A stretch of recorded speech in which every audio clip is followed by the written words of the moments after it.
Hello, everyone. Welcome to Community Keynotes. My name is Melissa Majors. I am so blessed to be the creator of this show.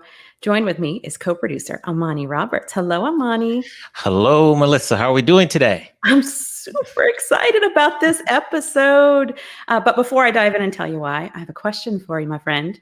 Yes. Why do you love events so much? Why do you love this industry? I love this industry because no day is the same, no event is the same, and we get to travel to interesting places, put on different events, touch people in ways that they might not expect. And every day it's different. So that's why I love this industry so much. How about Yeah. you? Whoa, goodness, I'm so glad you asked because I've been reflecting on that a lot lately. And given, how divided we are in this country, in the United States, I'm so grateful for events because they have an interesting way of bringing diverse people together, diverse groups of folks together. And then they help us transcend our differences as we find belonging around the event's purpose. And, you meet people that you never would have had the opportunity to meet otherwise. I mean, you and I met at an event. Yes, we did. Yes. Look at all the cool stuff we're doing together. We probably wouldn't have met had it not been for the event. Some of my best friends and the most important business connections I've had happened at events.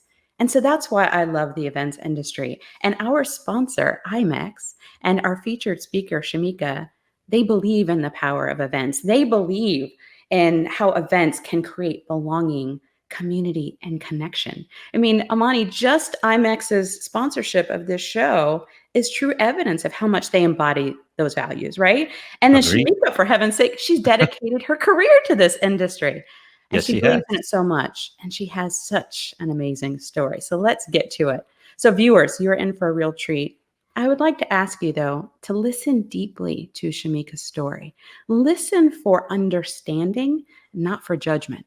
And no matter where you're watching from, I ask that you put your fingers to chat and send her an encouraging word and help us welcome to the community keynote stage, Shameka Jennings. So, I grew up in Prince George's County, Maryland. And if you're not familiar with Prince George's County, it is one of the most affluent African American counties in the country. Imagine that you grew up near the Huxtables, if you're of a certain age, or the Johnsons from Blackish, if you're of another. For me, my whole young adult life was growing up around successful African American and Black people. My education team was Black, my principals, my teachers, my counselors, my doctors and my health team were Black, my dentists, my nurses. So I got to grow up and see people that look like me living their dreams successfully, unabashedly, unapologetically. And it was such a beautiful thing. I'm so grateful to have grown up and be from Prince George's County. So much that I'm back, but I'm getting ahead of myself. I didn't realize growing up how much community plays a role into shaping who you are and who you're meant to be. Like for me, how I started in this world with the love and encouragement of being a beautiful Black girl was really different when I stepped outside and went off into the world on my own. I went to undergrad in Tennessee. And despite stories that I will tell you now, I absolutely love my experience in Tennessee. However, I could have let the experiences I'm going to share with you beat me down and possibly define who I was, but I didn't allow that. And so let me tell you a little bit more, right?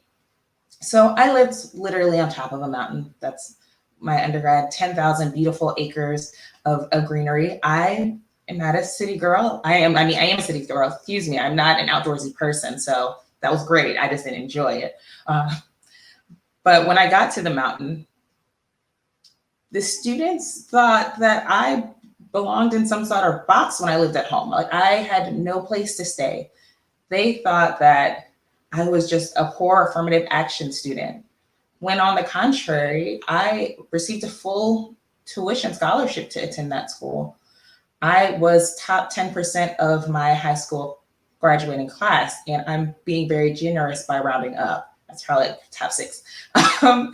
And I graduated high school studying engineering, so with a pre-engineering degree. So I very much deserved to be at my undergrad. And people didn't believe me. People just thought that I was an affirmative action student. And so it was the first time that I really was faced with some sort of discrimination that I wasn't used to. Because normally when people see me at home, beautiful Black girl, successful Black girl, about it. I remember at one time at school, I was attending a formal dinner and I sat next to an older lady. I was wearing an animal print jacket. I love animal print. If you know me, I think every room in my house has a piece of animal print. I was wearing this great animal print jacket. And during dinner, she leaned over to me and said, "Excuse me, are there leopards in your country?" I was really taken aback by that statement. I did not know what to say. I knew that I wanted to alleviate the situation because it was a microaggression that occurred. And we were at a nice event and I didn't want to blow it up. I was also young. And so I just kind of leaned back over and said, "Hey, are there leopards in the United States? Because I'm from here. I was born in the district. I don't understand what you mean by that." She took the answer and just kind of, and we went back on dinner. Another incident of microaggression that occurred during school was when I was asking for an override to join a theater class. My theater teacher, when I said, "Hey, I'd like to join," she said, "Sure, what's your name?" And I said, "Shameka, Jennings." And she just looked at me really inquisitively and asked, "How'd your parents come up with that?" And to me, I don't understand that question because I don't think you would ask that of anyone whose name is John or Rebecca or Emily. My parents came up with it because they thought it was a beautiful name. Again, to alleviate the microaggression, though, I said, my parents picked my name out of a Scrabble bag because I was really just kind of annoyed with the situation, but I did want to make it lighthearted. So I remember those two situations very clearly because of how I translated them. However, recently, another friend reminded me of a situation that occurred that I honestly forgotten. We discussed I probably blocked it out because of the trauma. But when I was an undergrad, I babysat for an absolutely lovely family that lived on our campus. They had 4 beautiful boys. It was a Caucasian family, and they loved me like I was their daughter, and I loved them like they were family as well. One night, myself and 2 friends were babysitting all 4 boys, and we heard wrestling outside, and we didn't know what was going on. We looked outside, we kind of saw shadows, and we called the police to say, "Hey, we think there's someone outside." And they said, "Hey," when I called, they said, "Hey, are you Shameka Jennings?" And I said, "Yes, how do you know I'm calling you?" And they said, "Oh yeah, a neighbor called and thought that you were breaking in, so we were about to bust down the door to see what was going on." And I totally forgot that was a situation that happened. But I have had so many instances to which I had faced these adverse situations that I wasn't used to when I was home, when I was in Petrotas County. But the one shining light about my undergrad, there's multiple, but my favorite was really, I found my love of events during that time. For me, I was our student activities board leader. I organized all of our events. And that was really the one time that we could be together as a community where no one was looking at the color of your skin, your sexuality, your religion. It was an opportunity for all of us to just get together and have a great time. And that's when I fell into event planning. I didn't know at the time that it was a career, but I knew I loved that feeling. I knew that bringing people from diverse backgrounds was what I was meant to do. And so I did it. And when it was time for me to graduate, I knew that I wanted to go back home because I needed to be a little bit replenished. I wanted to be back around successful Black African American people. The norm of my presence is normal. It's not offensive or intrusive, or people don't have to question why I'm around. It's just she's here and she belongs here. And I was thankful to find a graduate opportunity at George Washington University for a master's degree in event meeting management. So everything kind of lined up so I could go home and be great. And I did.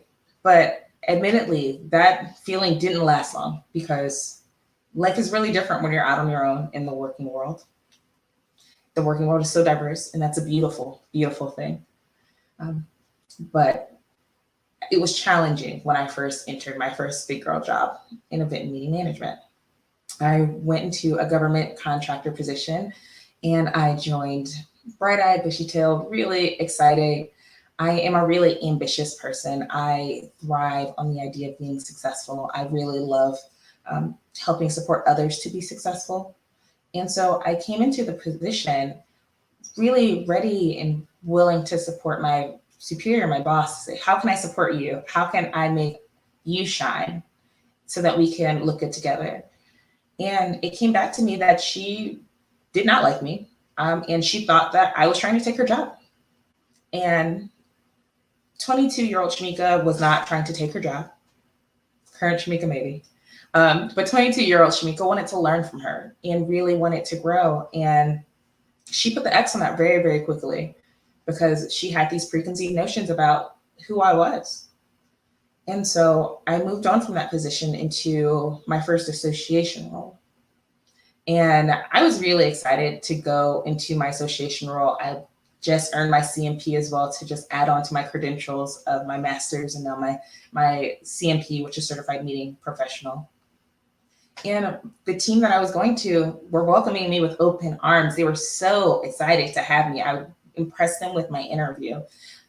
However, very quickly, I went from, this is a psychology term, I recommend you look it up on, office pet to office threat, where they were really excited to have me. It was great. I brought new ideas. I brought in new revenue streams. I supported all of the meetings that we had, which were a lot of meetings. I was an overachiever. I really wanted to perform well because that's just part of who I am and what I know. I am a high performer. And everything was really great until we came to an impasse. And the impasse was when they asked me to plan an event on a plantation. And we were going to Charleston, South Carolina. And I know Charleston, South Carolina is a beautiful city. It has so much more to offer than plantations. Just the history of the trauma and slavery and just negativity, everything that is associated with plantations, not only associated, that happened on plantations. I knew I could not plan an event on one. I just couldn't. And I communicated that to my boss. I provided other recommendations. However, they were very much set on having this event at a plantation. And not only that, they also wanted to host a dinner at Paula Deen's restaurant in South Carolina. And this was around the same time that her Black staff had called her out for being racist. And I presented all of this information to my superiors. And so we can't do this. We should not do this. And I was overruled. I was just a coordinator. I was the one Black person on my event planning team. And they proceeded with the event. And not long after, I was let go from my job. And I wasn't aware. I didn't know that that was happening. I had never been marked up. I'd never been punished for anything. I'd always received high marks on all of the work that I did. And so it was really, really an interesting time for me because I'm now coming from undergrad, which was difficult, to coming home to feeling a little bit better, being around a community that I know like really pushes me and thrives and wants me to be successful. But now I've gone into a working world where I don't know if I'll make it in my purpose. It was a time I didn't see other people living my purpose. And so I just really questioned my confidence in who I was and what I was meant to do. Thankfully, I will say, I found the National Coalition of Black Meeting Planners. I went to my first conference in Cincinnati. And I was blown away. I felt like I stumbled across a farm of unicorns of successful Black event professionals, from manager to director to executive director to CEO to vice president, people thriving in the work that I dreamed of doing. And I was so encouraged by that. And during this time of unemployment, one of the board members actually leaned in and offered me an opportunity to learn from her while I got myself back on my feet. And so I was able to stay with her and her team for 5 months. And I grew and learned so much, produced an annual meeting with her. And from that point, I can't tell you how quickly I've taken off, but it's been tremendous. I have really, from that point on, moved on to be a director of meetings since then. So I've been a director of meetings and conferences for almost 4 or 5 years now, running departments, bringing in revenue streams for various associations. And having that community really made the difference for me, because I could see it. I could see that it was something that was possible. And for me, I feel like that's a theme of my life. Just the power of people, the power of togetherness, the power of community. I really encourage you to find a community, a safe space for you, to be your true self, and to grow into who you are. One thing that I recently did, because of how important community is to me, is found a group for Black women in the hospitality industry, where we could come together and learn from each other and grow together and really push each other forward to see that it's possible. We can do this. And so I just want to say that's really my story. It's just people and togetherness and community.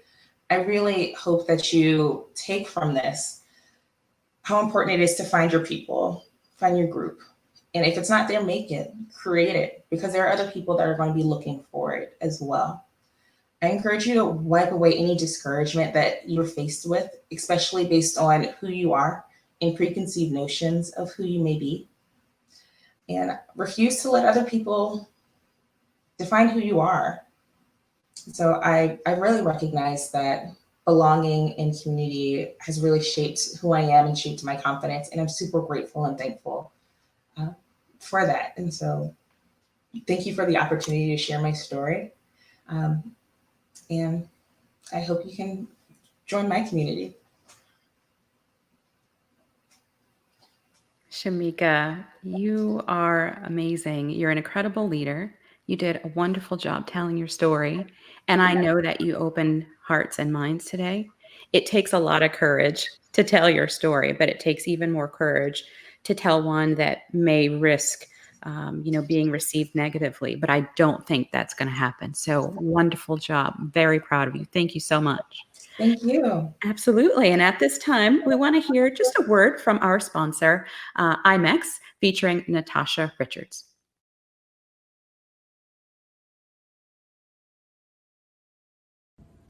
I hope you are enjoying Shameka's inspiring story.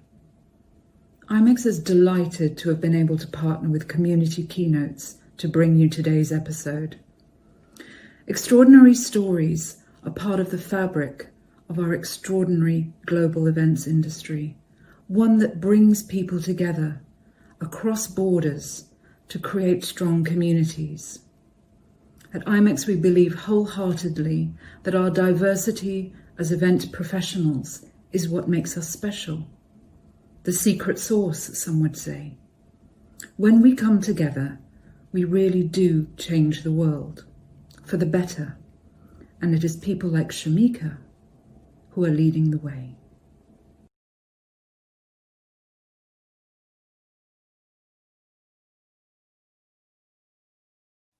Thank you so much, IMEX. We really, truly appreciate you and your support. And at this time, I would like to kick off our fundraising segment of the show. As Shameka mentioned, she founded a group for Black event professionals. It's called Black Girl Magic Hospitality Industry Group. Every penny counts. And we would love for you to contribute to Shameka's cause. 60% of your contributions will fund professional development opportunities for members of that group, The remaining 40 will fund the production of community keynotes. Again, every penny matters, and we really, really hope that you consider contributing to our cause.